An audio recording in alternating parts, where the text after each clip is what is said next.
ಬಾಳು ಬಂಗಾರವಾಗಿರಲಿ, ಬದುಕು ಬರಡಾಗದಿರಲಿ. ಬದುಕಿನ ಈ ದಿನ ವಿಡಿಯೋದಲ್ಲಿ ನಾವು ಅಮೇರಿಕ ಯಾಕೆ ಇರಾನನ್ನು ಸೋಲಿಸಲು ಸಾಧ್ಯವಾಗುತ್ತಿಲ್ಲ. ನಾವು ಇರಾನ್ ಎಂದು ಕೇಳಿದ ತಕ್ಷಣ ನಮಗೆ ನೆನಪಿಗೆ ಬರುವುದು ಧಾರ್ಮಿಕ ಆಡಳಿತ, ಪ್ರತಿಭಟನೆಗಳು ಅಥವಾ ಅಮೆರಿಕದೊಂದಿಗಿನ ಸಂಘರ್ಷ. ಆದರೆ ಇಂದಿನ ಕಠಿಣ ಧಾರ್ಮಿಕ ಆಡಳಿತಕ್ಕೂ ಮುನ್ನ ಇರಾನ್ ಹೇಗಿತ್ತು? ಇರಾನ್ ಇತಿಹಾಸ ಕೇವಲ ಧರ್ಮಕ್ಕೆ ಸಂಬಂಧಿಸಿದ್ದಲ್ಲ, ಅದು ಅಧಿಕಾರ ಮತ್ತು ಭಯದ ಕತೆ. ಸುಮಾರು ವರ್ಷಗಳ ಹಿಂದೆ ಇರಾನ್ ಒಂದು ಜಾಗತಿಕ ಸೂಪರ್ ಪವರ್ ಆಗಿತ್ತು. ಮಧ್ಯಪ್ರಾಚ್ಯದ ಬಹುದೊಡ್ಡ ಭಾಗವನ್ನು ಅದು ಆಳುತ್ತಿತ್ತು. ಆದರೆ ಸಾಮ್ರಾಜ್ಯಗಳು ಕಾಲಾನಂತರದಲ್ಲಿ ಇರಾನ್ನ ಕತೆ ಶುರುವಾಗುವುದು 1800ರಲ್ಲಿ. ಆಗ ಇರಾನನ್ನು ಖಾಜರ್ ರಾಜವಂಶ ಆಳುತ್ತಿತ್ತು. ಆಗಿನ ಕಾಲದಲ್ಲಿ ಹೊರಗಿನವರು ಇರಾನನ್ನು ಪರ್ಷಿಯಾ ಎಂದು ಕರೆಯುತ್ತಿದ್ದರು. ಇರಾನ್ ಎರಡು ಪ್ರಮುಖ ಸಾಮ್ರಾಜ್ಯಗಳ ನಡುವೆ ಸಿಲುಕಿಕೊಂಡಿತ್ತು. ಒಂದು ಉತ್ತರ ರಷ್ಯಾ ಮತ್ತು ದಕ್ಷಿಣದ ಬ್ರಿಟಿಷ್ ಸಾಮ್ರಾಜ್ಯ. ಚಳಿಗಾಲದಲ್ಲೂ ಬಳಸಬಹುದಾದ ಸಮುದ್ರ ಮಾರ್ಗಗಳಿಗಾಗಿ ರಷ್ಯಾ ಇರಾನ್ ಮೇಲೆ ದಾಳಿ ಮಾಡಿ ಕೆಲವು ಪ್ರದೇಶಗಳನ್ನು ವಶಪಡಿಸಿಕೊಂಡಿತ್ತು. ಇರಾನ್ನ ಕಾನೂನುಗಳನ್ನು ಮೀರಿ ರಷ್ಯಾದ ವ್ಯಾಪಾರಿಗಳು ಅಲ್ಲಿ ಆಧಿಪತ್ಯ ಸ್ಥಾಪಿಸಿದ್ದರು. ರಷ್ಯಾದ ಈ ಬೆಳವಣಿಗೆಯನ್ನು ನೋಡಿದ ಬ್ರಿಟನ್ ಬೆದರಿತು. ರಷ್ಯಾ ಇರಾನ್ ಮೂಲಕ ಭಾರತದ ಮೇಲೆ ಕಣ್ಣಿಡಬಹುದು ಎಂಬ ಭಯ ಅವರಿಗಿತ್ತು. ಹೀಗಾಗಿ ಬ್ರಿಟನ್ ಮತ್ತು ರಷ್ಯಾ ನಡುವೆ ಇರಾನ್ ಮೇಲೆ ಪ್ರಭಾವ ಬೀರಲು ಒಂದು ಪೈಪೋಟಿ ಶುರುವಾಯಿತು. ಇದನ್ನು ಇತಿಹಾಸದಲ್ಲಿ ಗ್ರೇಟ್ ಗೇಮ್ ಎಂದು ಕರೆಯುತ್ತಾರೆ. ನಾವು ಇರಾನನ್ನು ವಶಪಡಿಸಿಕೊಳ್ಳಲು ಬಯಸುವುದಿಲ್ಲ, ಆದರೆ ನಮ್ಮ ವೈರಿಗಳು ಅದನ್ನು ವಶಪಡಿಸಿಕೊಳ್ಳುವುದನ್ನು ಸಹಿಸುವುದಿಲ್ಲ ಎಂದು ಬ್ರಿಟನ್ ನಿಲುವಾಗಿತ್ತು. ಇರಾನ್ ಪರ್ವತಗಳಿಂದ ಆವೃತವಾದ ದೊಡ್ಡ ದೇಶವಾಗಿದ್ದರಿಂದ ಅದನ್ನು ನೇರವಾಗಿ ಗೆಲ್ಲುವುದು ಕಷ್ಟವಾಗಿತ್ತು. ಆದ್ದರಿಂದ ಅವರು ಹೊರಗಿನಿಂದಲೇ ಅದನ್ನು ನಿಯಂತ್ರಿಸಲು ನೋಡಿದರು. 1900ರ ಆರಂಭದಲ್ಲಿ ಇರಾನ್ನಲ್ಲಿ ಒಂದು ಕ್ರಾಂತಿಯಾಗಿ ಅಲ್ಲಿ ಪ್ರಜಾಪ್ರಭುತ್ವ ಸಂಸತ್ತು ರಚನೆಯಾಯಿತು.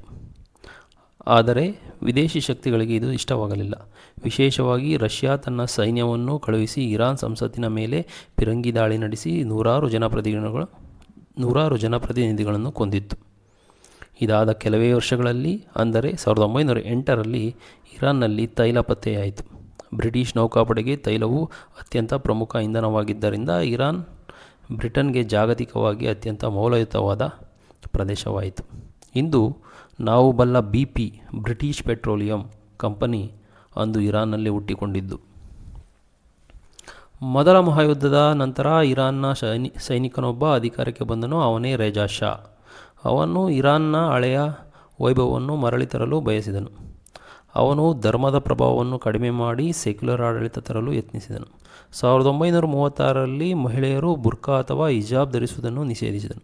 ಆದರೆ ಎರಡನೆಯ ಮಹಾಯುದ್ಧದ ಸಮಯದಲ್ಲಿ ರೇಜಾ ಶಾ ಜರ್ಮನಿಯೊಂದಿಗೆ ನಿಕಟ ಸಂಪರ್ಕ ಹೊಂದಿದ್ದಾನೆ ಎಂದು ಆರೋಪಿಸಿ ಬ್ರಿಟನ್ ಮತ್ತು ಸೋವಿಯತ್ ರಷ್ಯಾ ಮತ್ತೆ ಇರಾನ್ ಮೇಲೆ ದಾಳಿ ಮಾಡಿ ರೇಜಾ ಶಾರನ್ನು ಗಡೀಪಾರು ಮಾಡಿದರು ಮತ್ತು ಅವನ 22 ವರ್ಷದ ಮಗ ಮೊಹಮ್ಮದ್ ರೇಜಾ ಶಾರನ್ನು ರಾಜನನ್ನಾಗಿ ಮಾಡಿದರು.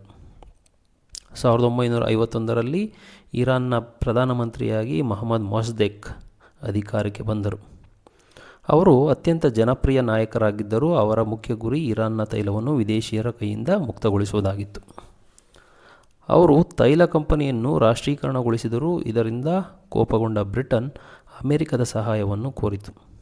ಅಮೆರಿಕದ CIA ಸುಮಾರು $12 ಮಿಲಿಯನ್ ಹಣವನ್ನು ಬಳಸಿ ಇರಾನ್ನಲ್ಲಿ ಕೃತಕ ಪ್ರತಿಭಟನೆಗಳನ್ನು ಸೃಷ್ಟಿಸಿತು. ಮಿಲಿಟರಿಯನ್ನು ತನ್ನತ್ತ ಸೆಳೆಯಿತು ಮತ್ತು 1953ರಲ್ಲಿ ಮೊಸ್ದೆಕ್ ಆಡಳಿತವನ್ನು ಉರುಳಿಸಿತು.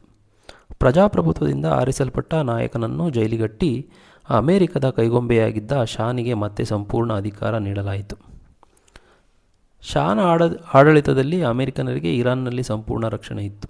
ಆದರೆ ಸಾಮಾನ್ಯ ಜನರು ಬಡತನ ಮತ್ತು ರಹಸ್ಯ ಪೊಲೀಸರ ದೌರ್ಜನ್ಯದಿಂದ ನೊಂದಿದ್ದರು. ಆಗ ಹುಟ್ಟಿಕೊಂಡಿದ್ದೇ ಅಯತುಲ್ಲಾ ರುಹುಲ್ಲಾ ಖಮೇನಿ ಅವರ ಧ್ವನಿ. ಖಮೇನಿ ತಮ್ಮ ಭಾಷಣಗಳಲ್ಲಿ ಕೇವಲ ಧರ್ಮದ ಬಗ್ಗೆ ಮಾತಾಡಲಿಲ್ಲ, ಬದಲಿಗೆ ಶತಮಾನಗಳಿಂದ ಇರಾನನ್ನು ವಿದೇಶಿಯರು ಹೇಗೆ ಲೂಟಿ ಮಾಡಿದ್ದಾರೆ ಎಂಬ ಕೋಪವನ್ನು ಜನರ ಮನಸ್ಸಿನಲ್ಲಿ ಬಿತ್ತಿದ್ದರು. ಒಂದು ಕಾಲದಲ್ಲಿ ಬ್ರಿಟನ್ ನಮ್ಮನ್ನು ಗುಲಾಮರನ್ನಾಗಿ ಮಾಡಿತು. ಇಂದು ಅಮೆರಿಕ ಮತ್ತು ರಷ್ಯಾ ಮಾಡುತ್ತಿದೆ. ನಮ್ಮೆಲ್ಲ ಕಷ್ಟಗಳಿಗೆ ಈ ಸಾಮ್ರಾಜ್ಯಶಾಹಿಗಳೇ ಕಾರಣ ಎಂದು ಖಮೇನಿಯವರ ವಾದವಾಗಿತ್ತು. 1979ರ ಜನವರಿಯಲ್ಲಿ ಇಡೀ ದೇಶದ ಜನತೆ ರಸ್ತೆಗಿಳಿದು ಪ್ರತಿಭಟಿಸಿದಾಗ ಅಮೆರಿಕ ಬೆಂಬಲಿತ ಶಾ ದೇಶ ಬಿಟ್ಟು ಓಡಿ ಹೋದನು. ಖಮೇನಿ ಇರಾನನ್ನು ಇಸ್ಲಾಮಿಕ್ ರಿಪಬ್ಲಿಕ್ ಎಂದು ಘೋಷಿಸಿದರು. 1979 ನಂತರ ಖಮೇನಿ ಕಟ್ಟಿದ ವ್ಯವಸ್ಥೆ ಇಂದಿಗೂ ಇರಾನ್ನಲ್ಲಿದೆ. ಈ ವ್ಯವಸ್ಥೆಯನ್ನು ವಿದೇಶಿ ಶಕ್ತಿಗಳು ಮತ್ತೆ ಇರಾನನ್ನು ವಶಪಡಿಸಿಕೊಳ್ಳದಂತೆ ತಡೆಯಲು ಅತ್ಯಂತ ವ್ಯವಸ್ಥಿತವಾಗಿ ವಿನ್ಯಾಸಗೊಳಿಸಲಾಗಿದೆ. ಸುಪ್ರೀಂ ಲೀಡರ್ ಇಡೀ ದೇಶದ ಸೈನ್ಯ ಮತ್ತು ಪ್ರಮುಖ ನಿರ್ಧಾರಗಳ ಧಾರ್ಮಿಕ ನಾಯಕನಾದ ಸುಪ್ರೀಂ ಲೀಡರ್ ಕೈಯಲ್ಲಿರುತ್ತದೆ. ಇರಾನ್ನಲ್ಲಿ ಚುನಾವಣೆಗಳು ನಡೆಯುತ್ತವೆ, ಆದರೆ ಯಾರು ಸ್ಪರ್ಧಿಸಬೇಕು ಎಂಬುದನ್ನು ಧಾರ್ಮಿಕ ಸಮಿತಿಗಳೇ ನಿರ್ಧರಿಸುತ್ತವೆ. ಇನ್ನೊಂದು ಸಮಾನಾಂತರ ಸೈನ್ಯ. ಸಾಮಾನ್ಯ ಮಿಲಿಟರಿ ಜೊತೆಗೆ ಕೇವಲ ಈ ಧಾರ್ಮಿಕ ಆಡಳಿತವನ್ನು ರಕ್ಷಿಸಲು ಇಸ್ಲಾಮಿಕ್ ರೆವಲ್ಯೂಷನರಿ ಗಾರ್ಡ್ ಕಾರ್ಪ್ಸ್ ಎಂಬ ಪ್ರತ್ಯೇಕ ಸೈನ್ಯವಿದೆ. ಇದು ದೇಶದ ಒಳಗಿನ ದಂಗೆಗಳನ್ನು ಮತ್ತು ಹೊರಗಿನ ಶಕ್ತಿಗಳನ್ನು ನಿಯಂತ್ರಿಸುತ್ತದೆ. ಕಳೆದ 40 ವರ್ಷಗಳಿಂದ ಇರಾನ್ ಅಮೆರಿಕ ಮತ್ತು ಇಸ್ರೇಲ್ನ ಆರ್ಥಿಕ ನಿರ್ಬಂಧಗಳನ್ನು ಎದುರಿಸಿ ಬದುಕುಳಿದಿದೆ, ಏಕೆಂದರೆ ಇಡೀ ಆಡಳಿತ ವ್ಯವಸ್ಥೆಯು ಯಾವುದೇ ದಂಗೆ ಅಥವಾ ವಿದೇಶಿ ಆಕ್ರಮಣಕ್ಕೆ ತಕ್ಷಣವೇ ಪರ್ಯಾಯ ನಾಯಕನನ್ನು ತರುವಂತೆ ರೂಪಿತವಾಗಿದೆ. ಇಲ್ಲಿ ನಾವು ಗಮನಿಸಬೇಕಾದ ಮುಖ್ಯ ಅಂಶವೆಂದರೆ ಇರಾನ್ನ ಸರ್ಕಾರ ಮತ್ತು ಇರಾನ್ನ ಜನರು ಬೇರೆ ಬೇರೆ. ಇರಾನ್ನ ಶೇಕಡ 80ರಷ್ಟು ಜನರು ಈ ಧಾರ್ಮಿಕ ಆಡಳಿತವನ್ನು ಬೆಂಬಲಿಸುವುದಿಲ್ಲ, ಆದರೆ ಅವರು ಶತಮಾನಗಳಿಂದ ತಮ್ಮದೇ ದೇಶದ ಕ್ರೂರ ಆಡಳಿತ ಮತ್ತು ತಮ್ಮನ್ನು ನಿಯಂತ್ರಿಸಲು ಬರುವ ವಿದೇಶಿ ಶಕ್ತಿಗಳ ನಡುವೆ ಸಿಲುಕಿಕೊಂಡಿದ್ದಾರೆ. ವಿದೇಶಿ ಹಸ್ತಕ್ಷೇಪದ ವಿರುದ್ಧದ ಐತಿಹಾಸಿಕ ಕೋಪವೇ ಇಂದು ಅಮೆರಿಕಕ್ಕೆ ಇರಾನನ್ನು ಸುಲಭವಾಗಿ ಎದುರಿಸಲು ಸಾಧ್ಯವಾಗದಿರಲು ಅಸಲಿ ಕಾರಣ. ಧನ್ಯವಾದಗಳು.